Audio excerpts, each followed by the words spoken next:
We have Jackson, and he's ready for your questions. We'll start with your beat writer here on the front row. Eric Bailey with the Tulsa World. Jackson, it's good to see you again. Yes, sir. Just want to ask you, first of all, a lot of road games, and we talked to Kirby Smart earlier today. He talked about any road win in the SEC is a big road win. Just the mentality going on the road in this conference, what kind of mentality do you and your teammates have to take, and especially with all the close road losses you guys have had over the past year? Yeah, for sure.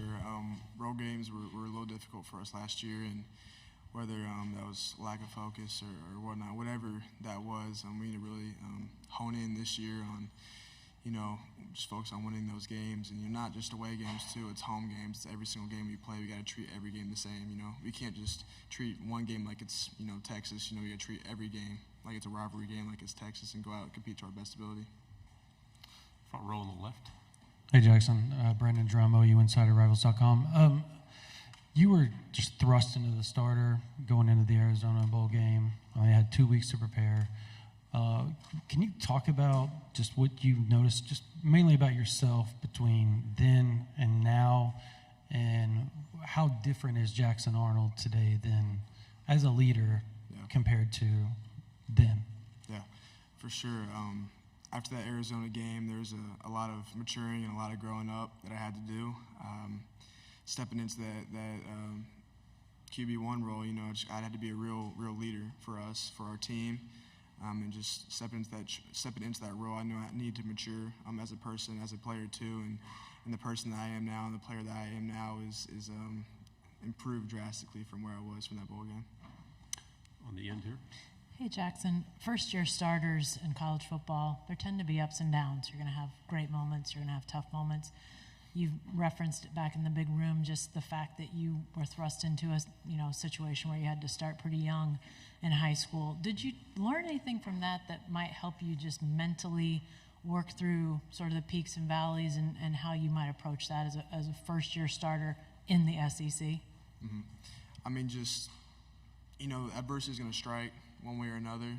Just knowing that I have to keep a level head, and I have to, just learn from those opportunities and not really beat myself down from it is probably the biggest learning point I could take from that. On the left side here, third row, and then pass it over your left shoulder when you're done. Morgan Weaver with KBTX and Bryan College Station. Just how confident are you in this team is ready for the challenge that is an SEC schedule?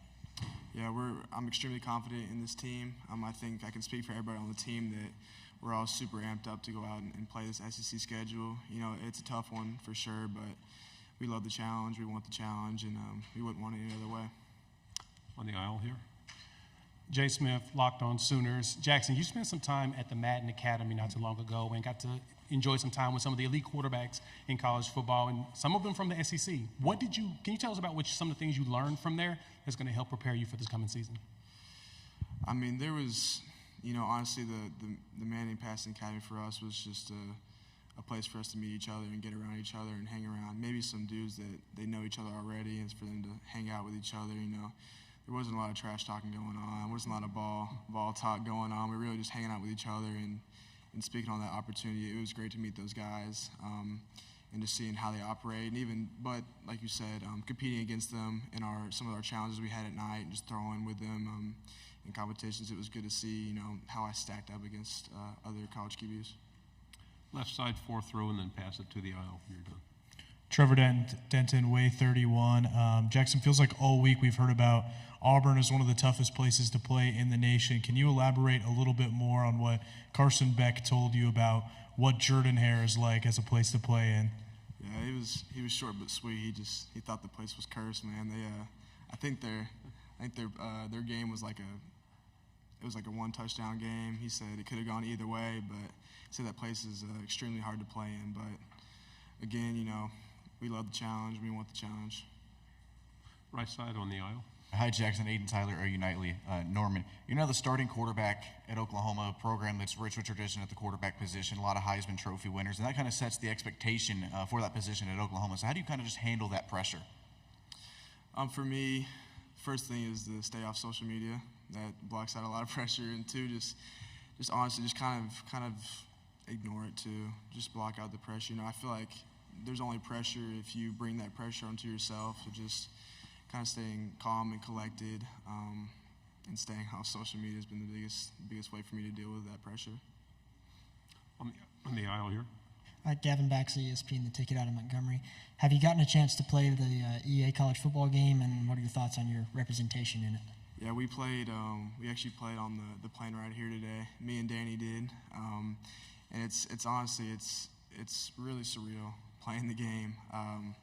I grew up playing NCAA 14 with my friends and with my cousins, and just seeing that I'm now in the game and I'm able to play as my character now, it's really special. Front row.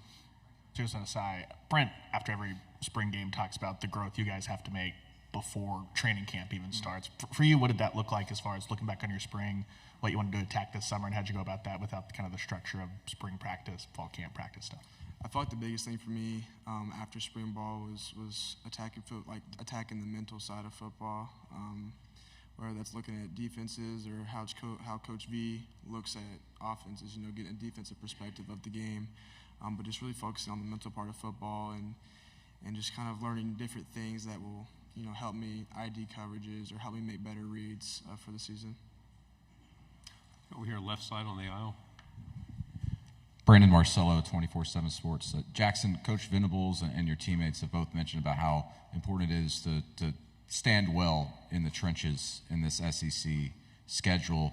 You lose, obviously, a lot of starting offensive linemen. How do you feel about your group after this spring going in and being able to handle those rigors of the SEC week to week? I feel great about that group. They've been busting their tail all spring and all summer, and it's a young group, it's a new group, but we also brought in guys from other places that have played a ton of ball. Branson's a great example. Played 3 years at SMU and started there. We don't have guys that have never played ball before. We just brought in new guys that are new to the OU culture, but I feel like they've adapted very well, and I'm really confident about that group. Two final questions to go on the aisle here, then in the back there. Colin Kennedy, 24/7 Sports. Jackson, just curious, what have you learned about yourself, either as a leader or as a quarterback or just a person, whether it was sitting behind Dylan and learning to the success you had in high school and now dealing with the expectations here in the preseason? What have you learned about yourself as a person or a player? For me, I feel like I've learned to be very resilient, especially after the bowl game. I had that experience my freshman year of high school, but it's different at this college level. There's a lot more eyes on me, a lot more negativity that can be thrown your way, and just being resilient and just being able to overcome that adversity was huge for me after the bowl game, and it'll be big for us this fall too, because we will face adversity.